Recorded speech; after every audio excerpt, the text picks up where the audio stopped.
IT का भरपूर use हो रहा है सर। कोल इंडिया फुल्ली तरह से मैकेनाइज हो चुका है। एक पीस ऑफ कोल भी हम लोग आप मैनुअल नहीं करते हैं, और जिस तरह से काम कर रहे हैं हम लोग, उस तरह से कुछ दिन के बाद फुली डिजिटाइज हो जाएंगे। और जब डिजिटाइज हो जाएंगे तो अपने आप करप्शन हो या वर्किंग हो, कहीं से भी निगेटिविटी नहीं आएगी। सर, सेक्रेटरी कोड का क्लियर कट अनाउंसमेंट है कि यदि कोई भी आईटी का यूज करने में, आईटी को इम्प्लीमेंट करने में बाधा डाल रहा है तो वो आदमी हमारे कंपनी का दुश्मन है, उस पर विजिलेंस केस होना चाहिए। आप ऐसा मानसा से काम कीजिए। वो सारे सीबीओ हम लोग बुलाए थे दिल्ली में, उन्होंने बुला करके कोई बात बताया था। और ट्रेनिंग जो खास करके प्रोक्योरमेंट के लिए है, मैं रेलवे ऑफिसर हूं, मैं देखा जहां भी हो, यदि हमारा कॉन्ट्रैक्टर फेल हुआ, मटेरियल सप्लाई में फेल हुआ, तो हम फेल हो गए। जिस मोटिव के साथ कोल इंडिया डेवलप कर रहा है, हमारा नेशन डेवलप कर रहा है, कहीं से भी फेलियर हम एक्सेप्ट नहीं कर सकते हैं। तो इसीलिए कहीं भी टेंडर अवार्ड से हो, चाहे मैनुअल का हो, कहीं भी हमसे गलती न हो, ताकि कोई कॉन्ट्रैक्टर हमसे आर्बिट्रेशन में फायदा उठा सके या काम न हो।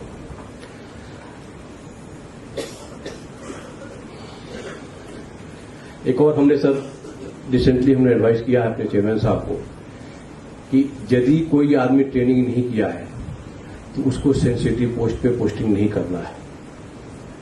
ये उनका जो बॉस है, उनकी जिम्मेदारी बनती है कि उनका जो स्टाफ है उनको जाना है। तो हम जो सेशन हमारा स्टार्ट हुआ कल से, इसकी ट्रेनिंग का सक्सेस हो, इसकी आशा करते हैं। और thank you sir again, once again, and thank you IICM के बारे में सर मैं हमेशा ये बोलता हूं, हमारा आईआईसीएम एक अलग एसेट है। ये बाकी पीएसयू में ऐसा नहीं मिलेगा आपको कि एक स्पेशल इतना बड़ा स्ट्रक्चर हो, इतना बड़ा एसेट हो, इतना बड़ा सेटअप हो, जहां खाली ट्रेनिंग होता हो। हमारे पास सीएमपीडीआई है, हमारे पास आईआईसीएम है। तो हमेशा मैं ये बोलता हूं, किसी पिक्चर में डायलॉग था ना कि मेरे पास गाड़ी है, बंगलो है, बैंक बैलेंस है, पता नहीं क्या क्या सब इसमें बोलता है, और एक बोलता है कि मेरे पास मां है। वैसे ही ये बात सर सीबीसी को भी पता है, बाकी भी सबों को पता है कि आपके पास तो आईआईसीएम है, इसीलिए आप मैराथन ट्रेनिंग करा लेते हैं, आपको जो चाहते हैं करा लेते हैं। Thank you madam and your team कि आप लोगों ने एक्सेप्ट किया और हमारा ट्रेनिंग कराया। थैंक यू हमारे देश की आर्थिक, राजनीतिक तथा सामाजिक प्रगति में भ्रष्टाचार एक बड़ी बाधा है। मेरा विश्वास है कि भ्रष्टाचार का उन्मूलन करने के लिए सभी संबंधित पक्षों जैसे सरकार, नागरिकों तथा निजी क्षेत्रों को एक साथ मिलकर कार्य करने की आवश्यकता है। मेरा मानना है कि प्रत्येक नागरिक को सतर्क होना चाहिए तथा उसे सदैव ईमानदारी तथा सत्यनिष्ठा के उच्चतम मानकों के प्रति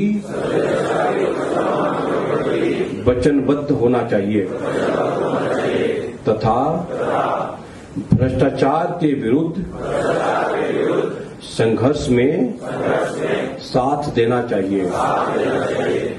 अतः मैं प्रतिज्ञा करता हूं कि जीवन के सभी क्षेत्रों में ईमानदारी तथा कानून के नियमों का पालन करूंगा, ना तो रिश्वत लूंगा और ना ही रिश्वत दूंगा। सभी कार्य ईमानदारी तथा पारदर्शी रीति से करूंगा। जनहित में कार्य करूंगा। अपने निजी आचरण में ईमानदारी दिखाकर उदाहरण प्रस्तुत करूंगा। भ्रष्टाचार की किसी भी घटना की रिपोर्ट उचित एजेंसी को दूंगा। धन्यवाद।